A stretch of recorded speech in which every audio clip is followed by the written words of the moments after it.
नमस्कार अनई, welcome you to world affairs. मैं हूं प्रशांत धवन। नाउ आज के समय टेस्ला की कार्स आप अगर देखो तो दुनिया भर में सेल हो रही है, चाहे चाइना हो या फिर यूएस, यूरोप। अब इलॉन मस्क चाहते हैं कि इंडिया की जो लुक्रेटिव ह्यूज मार्केट है, यहाँ से भी ये प्रॉफिट कमाएं, मगर इंडिया में इनको आसानी से एंट्री मिल नहीं रही। अब रिसेंटली आप अगर देखो तो सरकार ने रिजेक्ट कर दी इलॉन मस्क की request for lower taxes of Tesla cars.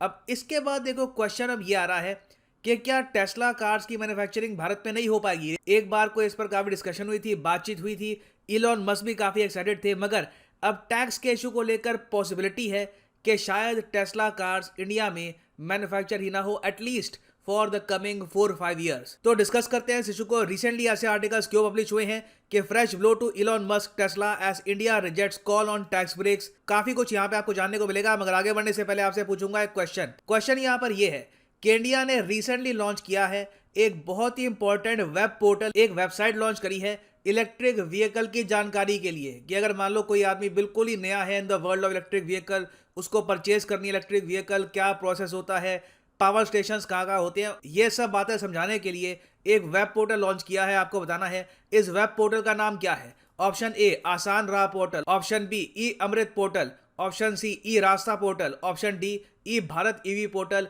Comment section में करिए उत्तर, सही आंसर मैं आपको दूंगा वीडियो के एंड में। अब देखो, इलॉन मस्क ने 2019-20 के आसपास ट्विटर पे ये ओपनली कह दिया था कि मैं काफ़ी इंटरेस्टेड हूं in manufacturing cars in India. उसके बाद से देखा गया कि इंडियन गवर्नमेंट और इलॉन मस्क के बीच में बातचीत स्टार्ट हो गई। अब इलॉन मस्क की यहाँ पर डिमांड ये थी कि इंडिया जो टैक्स लगाता है इंपोर्टेड व्हीकल्स पे, ये बहुत हद तक कम करे। अब ये जो डिमांड है बहुत ही अजीब है, क्योंकि अभी के लिए क्या है कि जो बहुत ज़्यादा महंगी इलेक्ट्रिक व्हीकल्स है, अगर मान लो कोई इलेक्ट्रिक व्हीकल है, ये मैन्युफैक्चर होती है यूएसए में। इस इलेक्ट्रिक व्हीकल की जो कॉस्ट है ये है $40,000 से ऊपर। मतलब रफली आप कह सकते हैं कि 28 लाख की गाड़ी है। तो अगर 28 लाख के आसपास की गाड़ी है और ये यूएसए से इंपोर्ट की जा रही है इंडिया में, तो इंडिया ओवरऑल इस पर इतने ज़्यादा इंपोर्ट ड्यूटीज लगाता है कि ये कार इंडिया में आते आते करीब 55 से लेकर 56 लाख की बिकती है। अब इलॉन मस्क यहाँ पर ये कह रहे हैं कि ये जो आपका सिस्टम है ना, कि इंपोर्टेड गाड़ियों में आप बहुत ज़्यादा टैक्स लगाते हो, ये पहले कम करो। और हाँ, यहाँ पर मैं ये भी ऐड कर दूँ, अगर आप यहाँ पर जानना चाहते हैं कि $40,000 से कम वैल्यू की अगर गाड़ी हो तो उस पर इंडिया लगाता है 60% टैक्स। तो इलॉन मस्क ने यहाँ पर यह कहा है कि अभी के लिए जब मैं इनिशियली एंटर करूंगा, जब टेस्ला इनिशियली एंटर करेगा इंडियन मार्केट को, तो टेस्ला चाहता है कि पहले ये कुछ सेल दिखाए, अपना एक कस्टमर बेस बनाए, उसके बाद इंडिया में ये लोग मैन्युफैक्चरिंग स्टार्ट करेंगे। अब ये डिमांड बहुत ही अजीब है। इंडिया ने यहाँ पर यह कहा कि अच्छा, आपका मैन्युफैक्चरिंग करने का प्लान है ना इंडिया में? उन्होंने कहा हाँ बिल्कुल है। कुछ प्रपोजल दिखाओ हमको, कुछ हमको यहाँ पर दिखाओ कि आप इस तरीके से मैन्युफैक्चरिंग सेटअप करोगे, कुछ इन्वेस्टमेंट्स करो इंडिया में, यहाँ पर लोगों को स्किल करना स्टार्ट करो।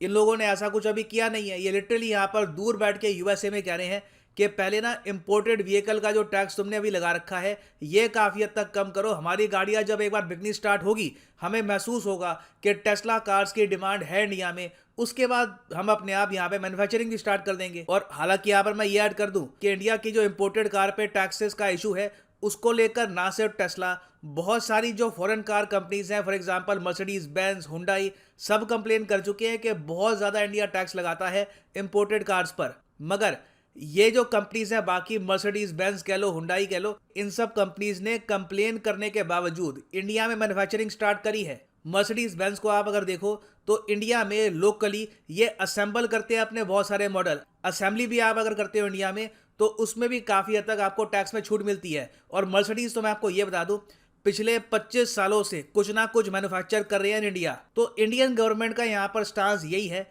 कि देखिए, करंट टैक्स रिजीम के अंडर भी हुंडई, मर्सिडीज बेंज, वेरियस और फॉरेन कार मैन्युफैक्चरर्स हैं, ये इंडिया में आए हैं। या तो अगर मान लो कंप्लीटली 0 to 100 मैन्युफैक्चर नहीं कर रहे, एटलीस्ट असेंबल भी कर रहे हैं, उससे भी इनको काफ़ी फायदा हो रहा है। मगर टेस्ला ये करने को भी तैयार नहीं है। हम इनके लिए स्पेशल रूल ऐसे कैसे बनाएं, क्यों हम इनको इतनी सारी यहाँ पर सुविधा प्रोवाइड करें, जब ये अपनी साइड से कुछ अभी प्रॉपर इंटेंशन दिखा नहीं रहे। कोई बड़ी बात नहीं है कि टेस्ला इंडिया की मार्केट में लो टैक्सेस से आ जाए। इनको अगर मान लो टैक्स में छूट मिल जाती है, तो टेस्ला 1 या फिर 2-3 साल तक गाड़ियां बेचे, फिर कहे कि सेल इतनी है नहीं, हम यहाँ पे मैन्युफैक्चरिंग करेंगे नहीं, तो इससे तो लॉस इंडिया का होगा इन दी एंड। तो इंडिया ने सिंपली यहाँ पर इलॉन मस्क को ये कहा है कि एक बार को असेंबली करनी भी स्टार्ट कर दो, उसमें भी वेराइटी ऑफ टैक्सेस लगते हैं, 15 से लेकर 30% टैक्स में भी काम आपका बन जाएगा। अगर आप बहुत सारे पार्ट्स इंडिया में लाके असेंबली करते हो उसमें इंडिया को फ़ायदा ये है कि इंडिया में टेस्ला की इन्वेस्टमेंट्स आएंगी, इंडिया में जॉब्स क्रिएट होंगी, इंडिया में लोगों को पता लगेगा कि टेस्ला कार मैन्युफैक्चर करता कैसे है। लोग यहाँ पे इंस्पायर होंगे। ऑब्वियसली नए एंटरप्रेन्योर्स भी काफ़ी बार इसी तरीके से बनते हैं। अब इस बीच आपने सुना होगा कि इवन दो सेंट्रल गवर्नमेंट और टेस्ला के बीच में एक प्रॉपर इस बात को लेकर समझौता हो नहीं पा रहा कि टैक्स कम किया जाएगा या फिर पहले टेस्ला मैन्युफैक्चरिंग स्टार्ट करेगा। कई स्टेट्स हैं इंडिया में, फॉर एग्जांपल पंजाब है, महाराष्ट्र है, उनकी सरकारें ये कह रही है कि नहीं आप हमारी स्टेट में आओ, हम आपको देते हैं टैक्स ब्रेक। अब देखो ये अनाउंसमेंट करी तो गई है, मगर आपने देखा होगा किसी स्टेट ने अभी तक वैसे टैक्स में छूट दी नहीं है, क्योंकि पहली बात तो देखो सेंट्रल गवर्नमेंट के कोऑपरेशन के बिना स्टेट एक बार को टैक्स में छूट दे भी दे तब भी कुछ फायदा यहाँ पर होने नहीं वाला। दूसरी बात यहाँ पर यह भी है कि कई इंडियन कंपनीज हैं, फॉर एग्जांपल महिंद्रा है, टाटा मोटर्स हैं, वो ये कह रही है कि इलॉन मस्क के लिए स्पेशल रूल चेंज क्यों कर रहे हो। 20-25 लाख से ऊपर की गाड़ी कौन परचेज करेगा? ऑब्वियसली इंडिया में वही परचेज करेगा जिसके पास 2-3 करोड़ रुपए ऑलरेडी हों। तो जो लोअर मिडिल क्लास है, इवन मिडिल क्लास, वो लोग परचेज करने वाली नहीं है इनकी गाड़ियां। तो क्यों हम इनको यहाँ पर यह सहूलियत प्रोवाइड करें। टाटा ने यहाँ पर यह कहा है कि फेम स्कीम ऑलरेडी सरकार लॉन्च कर चुकी है। फेम आपको पता होगा इसकी फुल फॉर्म है faster adoption and manufacturing of hybrid and electric vehicle. इसके अंडर सरकार ने 10,000 करोड़ रुपीस के इंसेंटिव देने का वादा किया है उस कंपनी को जो इंडिया में मैन्युफैक्चर करेगी। और रिसेंटली जो ये स्कीम है ये 2024 तक एक्सटेंड भी कर दी गई है। फेज 2 चल रहा है आज के समय फेम का। अब टाटा और वेरियस और जो इंडियन कंपनीज है, महिंद्रा, ये फेम के अंडर इंडिया में मैन्युफैक्चरिंग कर रहे हैं। तो ये लोग कह रहे हैं कि टेस्ला भी आ सकता है ऐसे।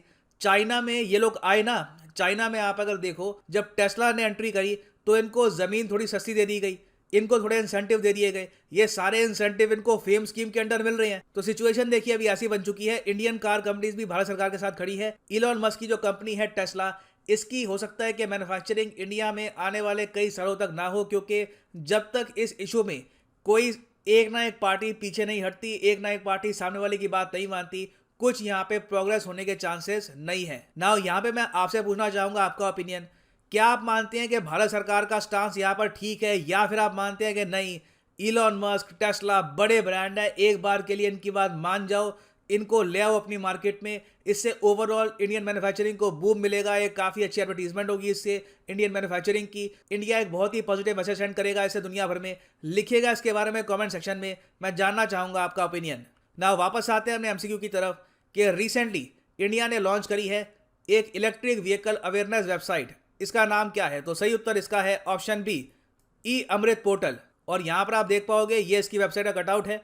आप जैसे ही इस वेबसाइट में एंटर करोगे, आप गूगल करोगे कभी भी, अगर मान लो ई अमृत पोर्टल, तो ये वेबसाइट खुल जाएगी और यहाँ पे आपके सामने ऑप्शन होगी कि I want two by electric vehicle, start electric vehicle business, calculate electric vehicle benefits. तो सारी जो ये जानकारी है ये दी जाएगी किसी भी व्यक्ति को जो एक इलेक्ट्रिक व्हीकल परचेज करना चाहता है या उसके बिजनेस में एंटर करना चाहता है। और फाइनली यहाँ पर मैं ये भी ऐड कर दूं कि आप किसी भी एग्जाम की तैयारी कर रहे हैं, एसएससी, यूपीएससी, बैंक, आप परचेज कर सकते हैं अनअकैडमी के क्वालिटी कोर्सेज। सीधा जाओ कमेंट सेक्शन में, यहाँ पे आपको मिलेंगे सारे link, UPSC, SSC, bank, NEET, UG.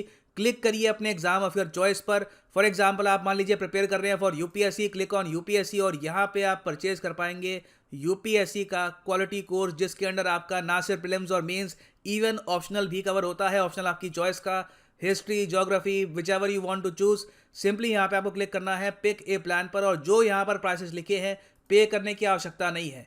अगर मान लो आप एक कॉलेज स्टूडेंट हो, आपके पास अभी टाइम है 2-3 साल का आराम से प्रिपेयर करके एक अटैम्प्ट देना है, तो आप 24 मंथ या फिर 36 मंथ का जो कोर्स है ये भी कर सकते हैं परचेज। मगर जो प्राइसेस यहाँ पर लिखे हैं पे करने की आवश्यकता बिल्कुल नहीं है। सिंपली यहाँ पे कोड यूज करिए PD10 and the prices will start falling.